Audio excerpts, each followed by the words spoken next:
토요일 오후마다 중학교 1학년 아들은 맞벌이 하시는 부모님을 대신해서 5살짜리 동생을 돌봐주어야 했습니다.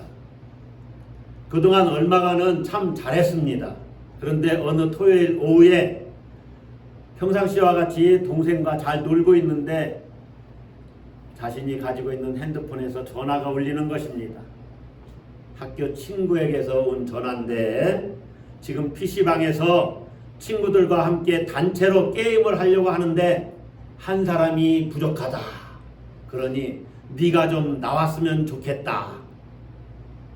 여러분, 이 중학생 아들이 어떻게 해야 하는 겁니까? 문 걸어 잠그고 동생 보고는 5살짜리 동생 여기서 그냥 우유 먹고 놀고 있어? 맛있는 거 먹고 놀고 있어? 이렇게 하고 나가야 됩니까? 동생과 함께 놀아줘야 되는 겁니까? 여러분 같으면 어떻게 하시겠습니까? 자, 여러분은 성경 말씀을 얼마나 충실하게 따르고 있습니까? 한 주간 한번 되돌아보세요.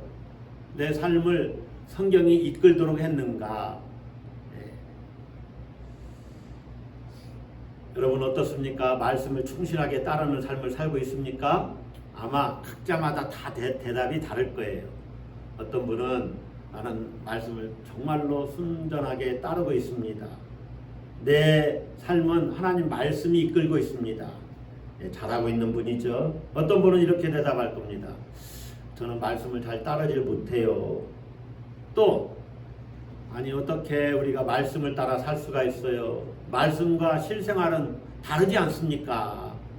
이렇게 대답하실 분도 있을 거예요. 대부분은 또 이렇게 대답할지 모릅니다. 잘 모르겠습니다. 어떤 때는 따르는 것 같기도 하고 어떤 때는 따르지 않는 것 같기도 하고 또 평소에 별로 생각해보지 않았습니다. 이렇게 대답하실 분들도 있을 것입니다. 대부분의 기독교인들은 아마 세 번째 유형이겠죠. 그렇게 어떤 때는 따르기도 하고 어떤 때는 따르지 못하는 것 같기도 합니다. 그 사이를 대부분의 기독교인들은 왔다 갔다 할 겁니다. 말씀과 삶이 이렇게 어떤 때는 일치되기도 하고 어떤 때는 불일치되기도 하는 이러한 경우가 있을 텐데 자, 말씀과 삶이 분리된 상태로 살아가는 사람들, 이원론적으로 말씀과 삶이 분리된 상태지요. 이러한 삶을 살아갈 때 여러분 그 사람의 마음의 상태가 어떨까요? 겉으로 보면은 별 문제가 없어 보입니다. 그런데요, 이런 분들은 더 영적인 어떤 위기감을 안고 살아가고 있는 거예요. 왜 그러느냐? 기독교인으로서의 정체성이 왔다 갔다 하고 있거든요. 이 정체성의 혼란은 인격의 혼란을 야기합니다. 이렇게 하자니 조금 그렇게 못할 것 같고 당장 손해보는 것 같고 또 이쪽으로 말씀을 지키지 않자니 항상 꺼림직한 뭐가 있단 말입니다. 그러니까 자기 인격 안에서 이 전일성, 전체성이라고도 볼 수가 있어요. 영어로는 홀리스인데 이 일체성이 없는 거예요. 계속 마음이 나누이는 거죠. 이렇게 하자니 너무나 이게 아깝고 이렇게 말씀을 또 따르지 않자니 또 하나님 말씀을 지키지 못하는 그 괴로움이 있어요. 그래서 이 인격의 혼란은 삶을 분열시킵니다. 아까 정체성의 위기가 온다 그랬죠. 정체성의 혼란은 인격의 혼란을 야기하고 인격의 혼란은 삶을 분열시켜요. 삶이 분열되었다 그 말은 일체성이 깨졌다 그 말이에요. 나라고 하는 이 존재와 나의 삶이 하나가 되지를 못해요. 늘 갈등 관계에 있어요. 그러니 안정되지 못하죠. 불안한 마음이 있지요. 갈팡질팡 흔들리는 마음이 있을 것입니다. 그런 마음을 가지고 교회에 나와서 신앙생활을 해요. 하나님 말씀에 어떤 때는 찔림이 있으니까 이대로 살아야 되는데 하면서 삶을 변화시키지 못하는 거죠. 어떤 면에서 영적인 위기입니다. 오늘 이 야고보서를 읽고 있는 야고보서의 독자들은 어땠을까요? 그들도 우리와 별반 다름이 없어요. 그래서 이 야고보가 오늘 본문의 말씀을 전하는 거죠. 이 야고보는 예수님의 동생이 오늘 야고보서의 저자로 이렇게 여겨집니다. 이게 통설이에요. 사도 야고보는 사도 중에서 가장 먼저 순교했어요. 그리고 예루살렘 교회를 담임했던 담임 목사님격인 야고보가 누구냐? 예수님의 동생 야고보입니다. 그래서 주의 형제 야고보라는 별명이 붙어 있어요. 따라서 합시다. 주의 형제 야고보. 예, 이 야고보가 그 야고보예요. 구약 성경의 야곱, 이 야고보로 신약 성경에서는 이 발음이 이렇게 이제 비슷한 단어잖아요. 그렇게 읽었습니다. 헬라어로. 야고보, 발꿈치를 잡은 자. 이 야고보가 오늘 본문 22절에 이렇게 이야기를 합니다. 너희는 말씀을 행하는 자가 되고 듣기만 하여 자신을 속이는 자가 되지 말라. 말씀을 뭐하는 자가 되고 말씀을 뭐하는 자? 행하는 자. 자, 행하는 자가 있고 뭐하는 자가 있어요? 행하지 않는 자, 듣기만 하는 자가 있어요. 오늘 저는 말씀을 행하는 자 이야기를 좀 하고 행하지 않는 자 이야기를 할 겁니다. 다른 우리 성경에서 오늘 교회에게 따른 서신서 본문 야고보서 1장 17절에서 27절까지 여러 가지 말씀이 있어요. 이 말씀을 듣고 행하는 것은 어떤 것이냐?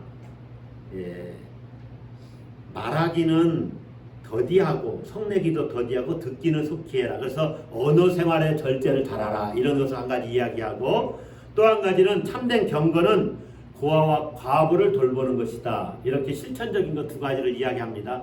오늘 그 이야기는 하지 않을 겁니다. 단지 말씀을 행하는 자와 행하지 않는 자의 상태가 어떤 상태인지만을 여러분에게 이야기를 설교를 할 겁니다. 자, 말씀을 행하는 자 또 행하지 않는 자 두 부류가 나오는데 이 말씀은 로고스입니다. 로고스.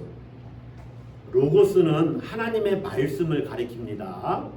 태초부터 로고스가 있었다. 그 로고스는 예수님을 말하는 것이지만은 지금 이 말씀은 우리에게 하시는 하나님의 말씀을 이야기하는 거예요. 여러분에게 오늘 들려지는 하나님의 말씀이 뭔지를 잘 한번 들어보세요. 자, 먼저 말씀을 듣기만 하는 자에 대해서 함께 말씀을 나누려고 합니다. 말씀을 듣기만 하는 자. 다시 말하면 듣고 실천하지 않는 사람, 행하지 않는 사람입니다. 하나님의 말씀과 이 사람들은 전혀 상관없이 사는 사람입니다. 말씀을 듣기만 하는 사람은, 가서 실천하지 않는 사람은 하나님 말씀을 이렇게 생각하는 거예요. 어떤 종교적인 지식. 그 사람은 교양 차원에서 말씀을 듣는 거예요. 지식과 교양도 나름대로 의미가 있고 일리가 있습니다. 아, 성경이 이런 말씀이 있구나. 그런데 그것이 자기 삶 속에서 삶의 내용으로 작동하지를 않는 거죠. 자, 제가 오늘 말씀 이야기를 하지만 예배도 마찬가지입니다. 지금 여러분이 예배에 참석했죠? 이 예배 누구 앞에 나와 있는 겁니까? 하나님 앞에 나와 있어요. 그 의식을 가지고 예배를 드리는 거죠. 그냥 한때는 그랬을 거예요. 이게 지금 그렇게 인식을 안 하면 오늘 예배 드리러 간다. 오늘 예배에서 뭐 찬송은 몇 가지 찬송을 하겠죠. 또 늘 하던 사도신경으로 신앙 고백도 하고 형식을 따라서 예배가 진행됩니다. 목사님은 무슨 말씀을 하실까? 잘 듣고 와야지. 그리고 집에 갈 때는 아유 예배 끝났네. 오늘 또 예배 잘 드렸다. 또 한 주간 또 재밌게 또 살다가 다음 주에 또 예배 드리러 와야지. 그리고 이제 예배와는 동떨어진 삶을 살아가요. 이게 습관적으로만 예배에 참석하는 겁니다. 그러면 그 예배 생활은 어떤 것이냐? 말씀을 듣기만 하는 것과 똑같은 거예요. 예배가 삶의 내용이 돼야 된다는 거예요, 여러분. 여러분의 삶의 모습이 예배드리는 것과 똑같이 예배드린 그 마음으로 하나님 앞에 서서 살아가야 된다는 것이죠. 정말로 그렇게 살고 있느냐 그 말이에요.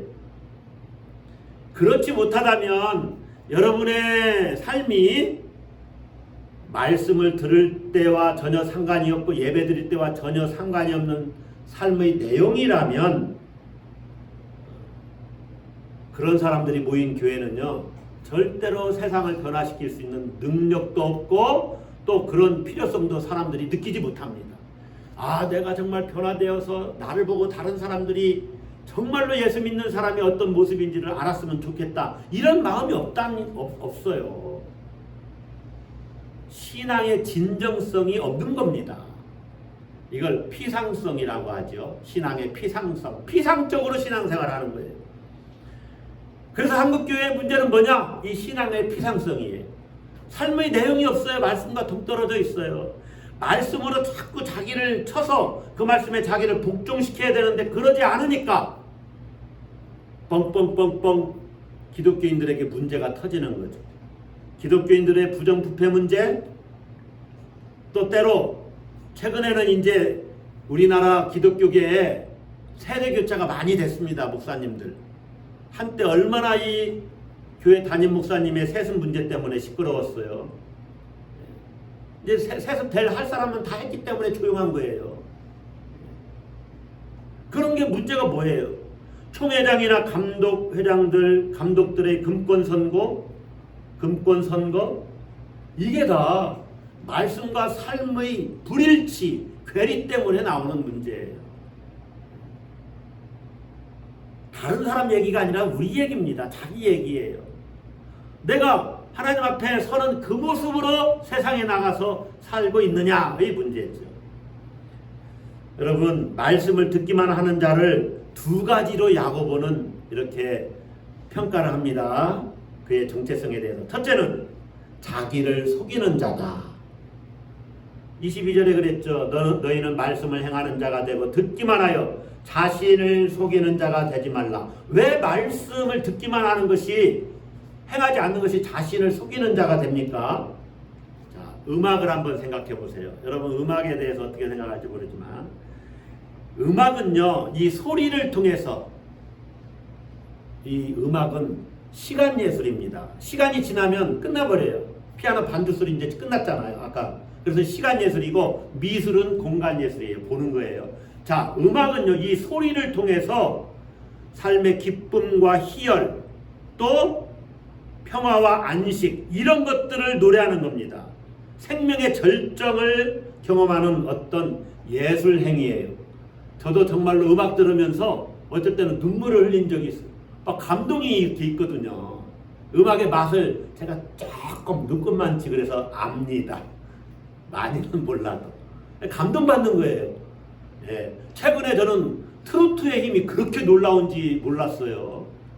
예. 여러분도 요즘 유명한 가수들 있지요. 그런 사람들 곡을 한번 들어보세요. 가슴이 뭉클할 때가 있습니다. 저는 뭐 60대 노인 이야기인가 김광석 갑자기 60대 노부부 이야기, 예. 그런 유행가잖아요. 김광석 씨 아주 오래전에 돌아가셨지만 한국 최고의 가수였었던 평가를 받았잖아요. 음유 시인이라고. 그런 노래 들으면 야, 인생이 뭔가 이렇게 가슴이 뭉클해져요. 자, 음악가들은요, 자신들의 그런 경험, 기쁨과 희열, 안식과 평화, 이런 경험을 실제 삶에서 실천하면서 사는 사람들입니다. 그래서 삶을 기쁨과 희열, 평화와 안식, 또 슬플 때는 그 슬픔으로 대하는 거예요. 자신만이 아니라 다른 사람도 그렇게 느낄 수 있도록, 기쁨을, 희열을, 슬픔과 평화를 느낄 수 있도록 그 음악을 가지고 대하는 겁니다. 만약에 그런 삶의 내용이 그에게 나타나지 않으면 그는 음악을 경험하지 못한 사람이거나 아니면 자기를 속이는 것이라는 거죠. 자기를 속이는 거예요. 자기는 전혀 그렇게 여기지 않으면서 그냥 입으로만 노래하는 거죠. 그런 가수들의 그 노래에 감동이 있겠습니까? 감동이 없어요. 기독교인들에게서 하나님의 말씀이 삶의 내용으로 나타나지 않으면 하나님 앞에서 자기를 속이는 겁니다. 자기를 속이면 삶이 점점 파괴됩니다. 내적인 확실성, 전체성, 일체성이 사라진다는 거예요. 그런 것들을 여러분 하루에도 수도 없이 경험해요. 수도 없이. 당장 가까이 사는 사람하고 언성을 높이고 싸움을 해요? 부부 싸움을 했다? 마음이 평안이 있습니까?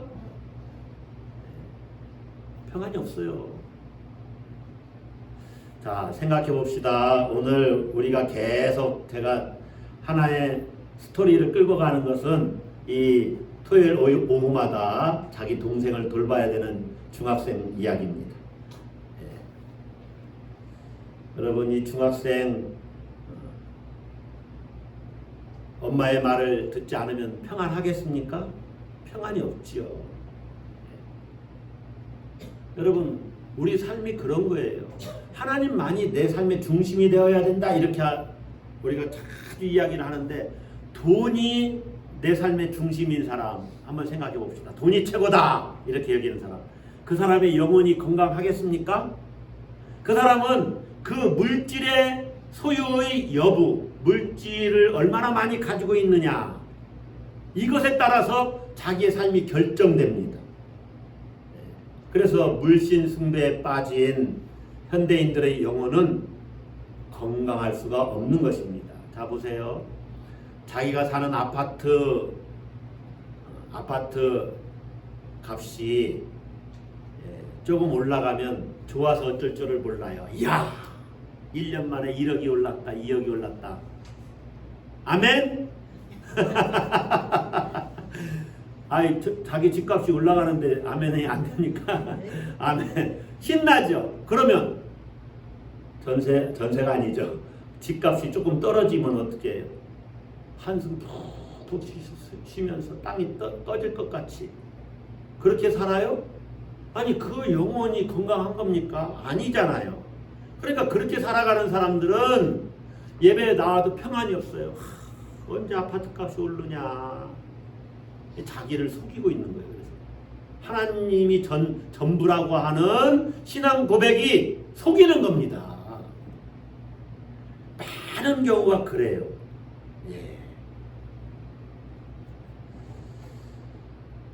말씀을 듣기만 하는 자를 야고보는 또 뭐라고 말을 하느냐. 자기의 얼굴을 거울로 보는 사람과 같다, 그렇게 말합니다. 아니, 그게 뭐가 문제예요, 얼굴을 거울로 보는 게. 그런데요, 이때 당시 야고보가 이 편지를 쓸 당시의 거울은 청동 거울이지요. 벌써 2000년 전 가까이 되니까 청동 거울입니다. 그러니까 청동의 한쪽 면을 딱 깎아내고 거기에 막 갈았겠지요. 뭐 요즘처럼 고운 사포가 있습니까? 어쨌든 돌 같은 걸로 잘 갈아요, 매끈매끈하게. 그렇다 할지라도 얼굴의 세밀한 부분이 잘 보이질 않습니다.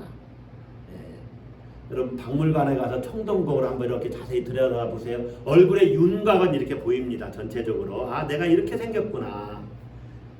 그런데요, 물에 비친 자기 얼굴 모습하고 어찌 보면 물에 비친 자기 얼굴 모습이 더 잘 보일 수 있어요. 그 정도로 희미해요. 그러니까 그런 거울에 자기 얼굴이 한번 비춰졌다고 해서 자기 얼굴을 자기가 이렇게 깊이 각인하는 것은 아니에요. 또 세상 살면서 다른 일에 마음이 뺏기면 거울로 본 자기 얼굴을 금세 잊어버립니다. 여기서 이 얼굴은요, 말씀을 말하는 거예요, 말씀. 그래서 뭐라고 말을 했냐면은 25절에 자유롭게 하는 온전한 율법을 들여다보고, 이 들여다보는 것이 자기 얼굴을 들여다보는 것, 그거와 똑같거든요. 말씀을 들여다보고 있는 자는 듣고 잊어버리는 자가 아니다. 이 듣고 이 거울을 보면 자기 얼굴이 이렇게 생긴 걸 늘 기억하면서 살아야 되는데 우리는 그렇지 않다는 거죠. 그러니까 말씀도 마찬가지라는 거죠. 바쁜 일로 쫓기면 그 말씀을 잊어버리고 살아요. 들을 때는 깨닫겠는데 조금만 세상 일에 빠지면 아무 기억도 나지 않는 거예요. 예배 생활도 마찬가지죠. 예배 드릴 때는 지금 집중을 해서 예배 드리고 말씀도 듣고 찬양도 하고 기도도 하는데 예배 생활 딱 끝나면 실제 삶에 이것이 녹아들지 않으면 이 말씀과 실천이 분리되어 있는 것 같은 그러한 내용으로 내가 삶을 살고 있다 그 말이에요. 그러면요 하나님을 일상 속에서 경험하지를 못합니다. 이게 문제라는 거죠. 그러니까 끊임없이 말씀에 창념을 해야 돼요. 그래야 내가 하나님을 경험한다니까요. 순간순간.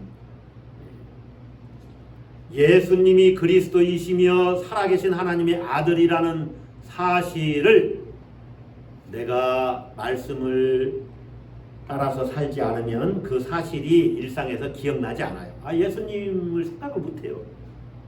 내 입과 같이 내 몸과 같이 내 이웃을 사랑하라. 이런 말씀도 나하고 동떨어진 말씀이 돼버립니다. 딴 나라 이야기가 되는 거예요. 여러분, 이렇게 말씀을 듣고 행하지 않는 것, 이것을 도대체 우리 그리스도인들이 어떻게 해결할 수가 있을까요? 해결의 방법이 있을까요? 있습니까? 말씀과 삶의 불일치를 우리 삶에서 어떻게 해결할 수 있는가?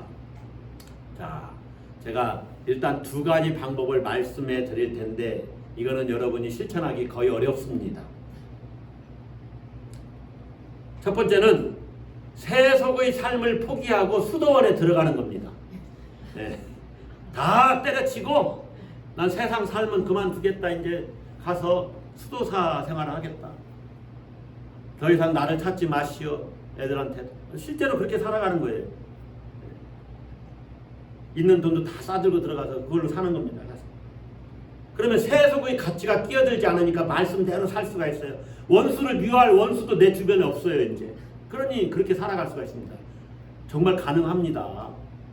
그래서요 목회자의 삶이 조금은 이걸 실천하기가 쉬워요. 어떤 경우 저는 교회 마당 밖을 나가질 않거든요. 최근엔 정말 그래요. 내가 공부하는 일이 좀 바빠가지고 새벽기도 끝나고 교회 마당 밖으로 나가지 않는 날이 많아요. 그러니 누가 찾아오지 않으면 하루 종일 그냥 있는 거예요. 교회 안에. 여러분에게는 현실적으로 해결책이 아니에요. 직장생활하고 다 해야 되잖아요. 세속의 삶을 포기하고 수도원에 들어가는 것이 이게 얼마나 어려운 일입니까?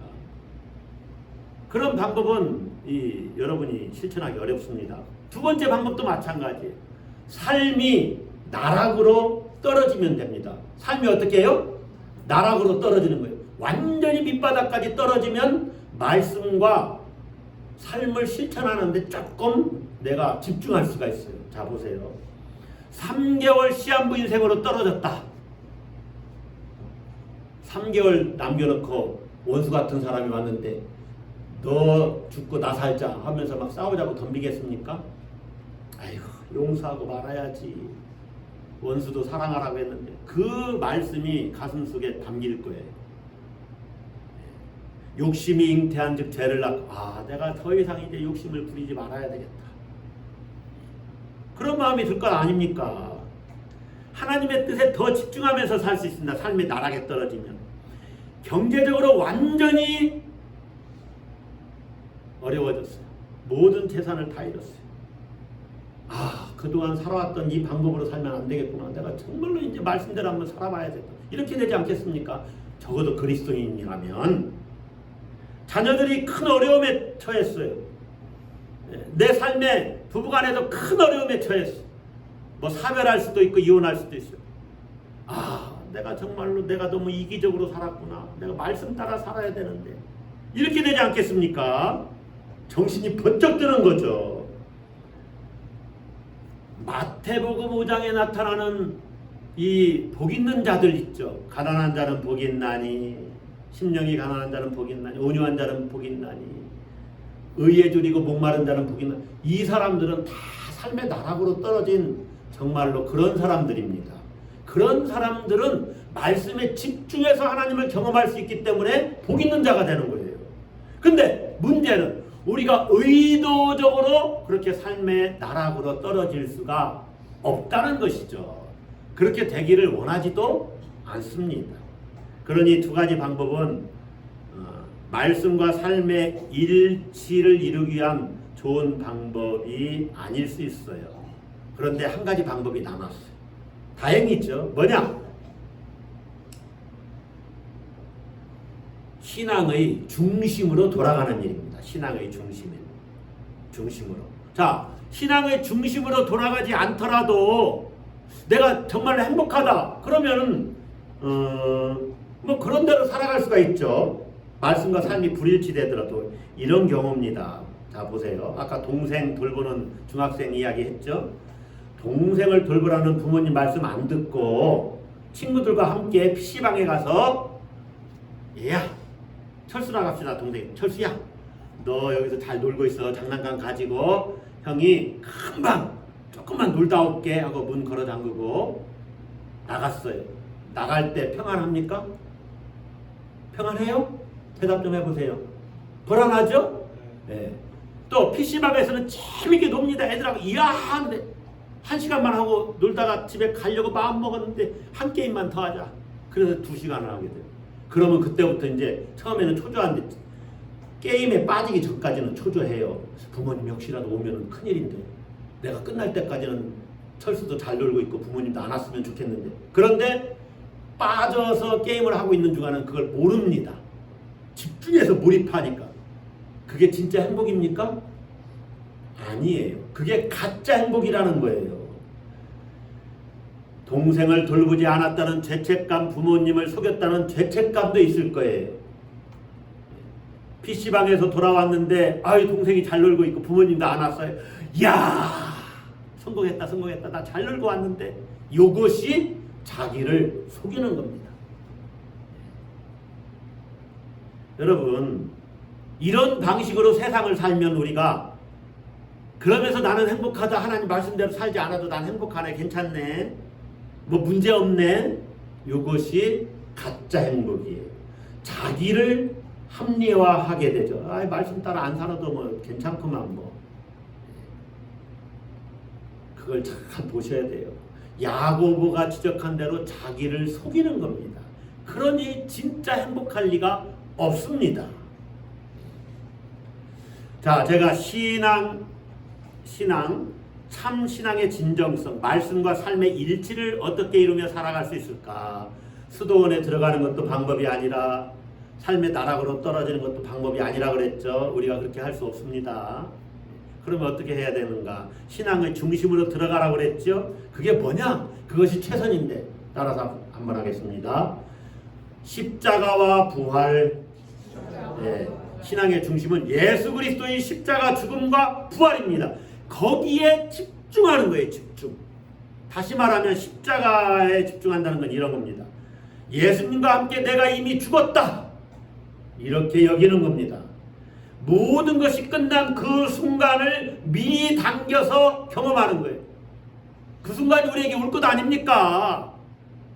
그러면 우리가 살아간 모든 날들은 다 무너지는 겁니다. 이제 그날이 올 것이지. 그래서 미리 당겨서 그날을 살아가는 거예요. 모든 소유와 업적이 이미 내 것이 아닌 것으로 여기는 겁니다. 그러면 조금 재물에 손해가 있어도 별것 아니에요. 이미 내 것이 아닌데, 나는 내 인생은 여기까지인데, 그걸 미리미리 당겨서 사는 거. 이게 종말론적인 삶을 사는 거예요. 그렇다고 앞일을 계획하지 말라 그런 얘기가 아닙니다. 그렇게 여기고 살라는 얘기예요. 십자가를 묵상하면서 사는 겁니다. 또 한 가지는 뭡니까? 부활을 묵상하는 거죠. 나의 부활을 생각하면서 사는 거예요. 아이고 그까짓 거 뭐 내가 부활할 건데 뭐. 내가 부활 생명을 약속으로 받았다는 사실을 내 삶의 궁극적인 실체, 리얼리티, 진짜로 여기면서 사는 거예요. 막연한 미래가 아니라 그렇게 여기면서 사는 거예요. 아이고 여기까지 거 뭐 내가 부활할 건데 하나님의 그 놀라우신 영광을 하나님이 나에게 주실 것인데 그러면은요 정말로 말씀을 따라 살아갈 능력이 내게 생깁니다. 말씀을 실천하면서 살아갈 수가 있어요. 세상 정말 별거 아니잖아요. 잘 생각해보세요. 별건 아니잖아요.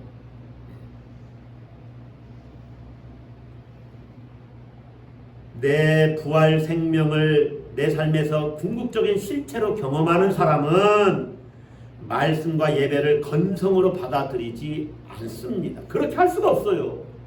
어떻게 내 부활 생명이 오늘 내게 이루어진다고 생각을 하는데 하나님 말씀대로 살지를 않겠어요. 건성으로 받아들일 수가 없습니다. 그래서 그 말씀, 그 예배가 내 삶에서 실현되는 일에 전력 투구하면서 살아가는 거예요. 우리 그리스도인들은 실제로 그렇게 살아야 합니다. 할렐루야. 할렐루야. 잘 안 되더라도 그렇게 살아야 됩니다. 예. 이 삶의 태도가요 단번에 이루어지지 않습니다. 그게 문제죠. 그래서 많은 분들이 어떻게 인간이 하나님 말씀 그대로 살아갈 수가 있습니까? 여러분 우리가 말씀대로 100% 살아가기는 결코 쉽지 않아요. 아주 아까도 잠깐 말씀드렸지만 원수를 사랑하라 이것도 어렵죠. 그런데 네가 가진 모든 소유를 다 팔고 가난한 자들에게 나눠주고 나를 쫓으라. 이거 100% 가능합니까? 가능하지 않지요. 그러나 어느 정도는 할 수 있어요. 최선을 다해서는 할 수가 있어요. 이것이 내 것이 아니구나 하면서 유통시키는 거죠. 최근에 여러분 올림픽 경기에서 아주 훌륭한 뭐 메달 따지 않은 사람이 훌륭하지 않다는 얘기 아니에요. 그러나 큰 성과를 이룬 사람들에게 여러 가지 포상 상금을 주잖아요. 그런데 어떤 선수들은 그걸 다 기부하는 선수들도 있어요. 대단하지 않습니까? 특별히 어린 선수들인데 인생을 아직 모르는데 욕심부릴 만한데. 그리고 또 그런 선수들을 광고 협찬을 합니다. 어떤 선수는 그랬다는 거예요. 이 광고비 기부해도 괜찮습니까? 왜냐하면 자기 돈이니까 자기에게 주는 돈이니까 기부할 수 있는데 기부하면은 이 광고하는 회사가 돈 줬더니 기껏 기부하더라. 그래서 광고하는 회사에 그 상품이 덜 팔릴까봐 이 선수가 염려해서 물어본 거예요. 기특하지 않습니까? 저는 굉장히 기특해 보이더라고요. 대단하죠. 그러니까 우리가 네 가진 소유를 다 팔아서 가난한 자들에게 다 나눠줘라 이런 예수님의 말씀을 100% 실현하는 것은 이게 쉽지 않아요. 그러나 최선을 다할 수는 있어요.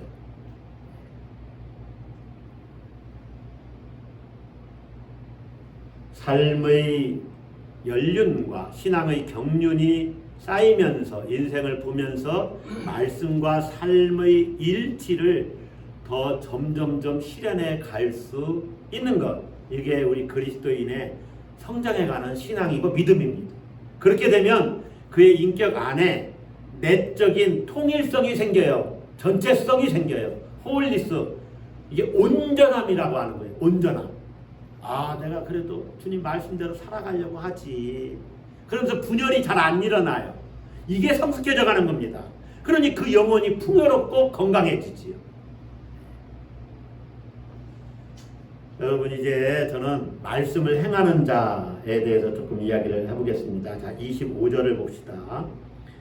25절 자유롭게 하는 온전한 율법을 들여다보고 있는 자는 듣고 잊어버리는 자가 아니요. 다 같이 읽습니다. 실천하는 자니 이 사람은 그 행하는 일에 복을 받으리라. 자, 말씀을 행하는 자, 듣고 잊어버리는 게 아니라 실천하는 사람 이야기입니다. 여기서는요 이렇게 이야기하죠. 자유롭게 하는 온전한 율법을 들여다보고 있는 자는 이 말씀을 율법으로 살짝 바꿨어요. 말씀은 아까 로고스인데 이 율법은 헬라어로 노모스입니다. 노모스. 말씀은 전체를 말한다면 율법은 그보다 조금 작은 어떤 개념이에요.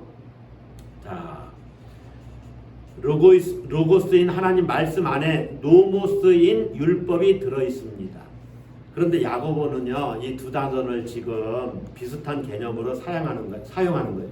여러분, 여기 율법을 복음과 율법 이렇게 대조적인 의미로 쓸 때 이 율법을 말하는 것이 아닙니다. 이 율법에는 복음도 포함되어 있는 겁니다. 전체적으로 하나님 말씀을 의미하는 거예요. 자, 그런데 이 율법을 뭐라고 이렇게 정의를 해줍니까? 자유롭게 하는 온전한 율법 이렇게 했습니다. 그런데요, 이 말을 이렇게 바꿀 수 있어요. 자유의 율법, 온전한 율법 이렇게 바꿀 수가 있어요. 율법은 한편으로는 우리를 자유롭게 하고 또 한편으로는 완전케 해준다는 거예요. 왜 그러느냐? 자유롭게 하는 것은 죄와 사망으로부터 우리를 해방시키기 때문에 우리를 자유롭게 하는 거예요. 또 완전한 이유는 구속을 통해서 우리를 구원하기 때문에, 우리 구원을 완성시키기 때문에 이것이 완전한 거예요. 다시 말하면 18절 한번 가봅시다. 하나님께서 그 피조물 중에 우리로 한 첫 열매가 되게 하시려고 자기의 뜻을 따라 같이 읽습니다. 진리의 말씀으로 우리를 낳으셨느니라. 이 말씀이 뭡니까? 진리의 말씀으로 우리를 새로운 피조물이 되게 하셨다, 그 말이에요. 자, 오늘 동생을 돌봐야 되는 중학생 이야기를 하고 있지요. 자, 그 아들이 PC방에서 게임하자는 친구들의 요구를 단호히 뿌리치고 나는 동생 돌보는 일에 집중해야지, 나 동생하고 놀아줘야 돼, 그래서 엄마를 기쁘게 해줘야지, 이렇게 마음 먹고 잘 놀아줍니다. 그 아들의 마음이 어때요? 친구들의 요청을 따를 수 없어서 아쉽기는 할 겁니다. 그러나 매주 그렇게 동생을 돌보면서 이 아이가 커가는 모습을 볼 때 자기 안에서 묘한 감정이 들 거예요. 그리고 동생하고 더 이렇게 우애가 다져지는 것을 느낄 수도 있습니다. 동생과 관계가 더 깊어지는 거죠. 적어도 부모님을 속였다는 죄책감은 없을 것입니다. 또 동생 몰래 PC방에 가고 오면서 느끼는 그 불안한 감정도 없을 것입니다. 이 자기 안에 전체성이 확보되는 거죠. 그리고 이제 가족 간의 사랑도 더 느낄 거예요. 너 동생 잘 돌봐줘서 고맙다. 부모님의 칭찬을 들으면서 자기도 뿌듯한 그런 감정을 느낄 거예요. 그래서 부모님과의 관계도 더 깊어질 것입니다. 여러분, 율법이 자유이고 완전하다는 사실을 아는 사람은 그래서 하나님 말씀을 더 지키려고 노력하고 그 말씀을 잊을 수가 없는 거예요. 더 집중하는 거죠. 말씀에 더 예배 생활에 집중하는 거죠. 바이올린 연주자가 바이올린 곡을 연주하는 것과 똑같습니다. 바이올린 연주 연습하는 것이 그게 지겨운 일입니까? 아닙니다. 바이올린 연주를 매일 함으로 그 연습을 계속 함으로 바이올린으로부터 자기가 자유함을 얻어요. 저는 악기를 참 좋아하는데 해도 그 경지가 안 되더라고요. 우리 피아니스트는 그 경지가 됩니까? 예. 매일 연습하면 그 곡으로부터 내가 자유함을 얻어요. 그 곡 위에서 날아다닙니다. 그리고 만끽해요, 그 곡을. 그래서 자유함을 얻는 겁니다. 피아노로부터. 그리고 더 완전해져요, 피아노 연주가. 그런 기쁨을 누리는 거예요. 그래서 야고보가 뭐라고 말합니까? 마지막에 말씀을 듣고 행하는 자는 그 실천을 통해서 복을 받습니다. 따라서 합시다. 복을 받습니다. 네, 마지막 25절 끝에 보세요. 이 사람은 실천하는 자, 그 사람은 그 행하는 일에 복을 받으리라. 여러분, 이 복이 뭐냐면은 헬라어로 마카리오스인데 팔복에 나오는 복이 있도다, 그 말하고 똑같아요. 자, 한번 또 봅시다. 오늘 동생 잘 돌보는 중학생 얘기 또 해봅시다. 이 학생은요, 동생을 잘 돌보는 그 일로 인해서 성적이 향상되는 것은 아닙니다. 그렇죠? 공부를 더 잘하는 것은 아닙니다. 또 친구들에게 더 인기가 있어지는 것도 아닙니다. 그런데 부모님과의 관계, 동생과의 관계를 통해서 자신의 내면이 분열되지 않는 통일감, 전일감, 전체성이 확립이 되는 거예요. 그것이 그의 행복이에요.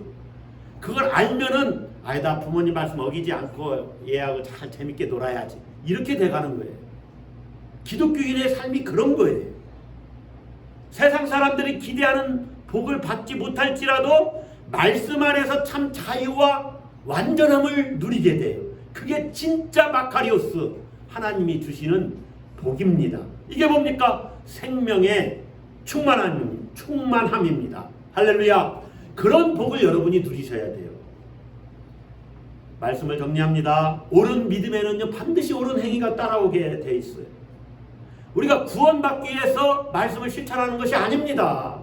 구원을 받았기 때문에 이제 말씀을 따라 사는 거예요. 하나님에게 점수를 얻기 위해서 말씀을 실천하는 것이 아닙니다. 하나님을 믿기 때문에 말씀을 실천하는 거예요. 하나님을 믿으니까 하나님이 말씀하신 그에 상응하는 응답을 하는 것입니다. 그래서 예수님이 하신 말씀을 잘 기억해야 돼요. 좋은 나무에서 좋은 열매가 맺는 거예요. 여러분, 예수님이 이렇게 말씀하셨죠. 나의 이 말을 듣고 행하지 아니하는 자는 그 집을 모래 위에 지은 어리석은 사람 같으리니 비가 내리고 창수가 나고 바람이 불어 그 집에 부딪힘에 무너져 그 무너짐이 심하니라. 여러분, 말씀을 듣고 행하느냐 행하지 않느냐, 그것이 내 인생의 집을 어떻게 세워놓고 있느냐, 이렇게 결정된다는 거죠. 여러분은 지금 평소에는 그럭저럭 유지되지만 비바람이 몰아치면 그 중심이 흔들리고 무너지는 것은 아닌지, 아니면 어떠한 비바람이 불어도 나는 흔들리지 않는 집을 짓고 있어. 둘 중에 어떤 겁니까? 여러분, 순전한 의도를 가지고 말씀을 실천하세요. 그냥 말씀대로 살기로 결단을 하세요.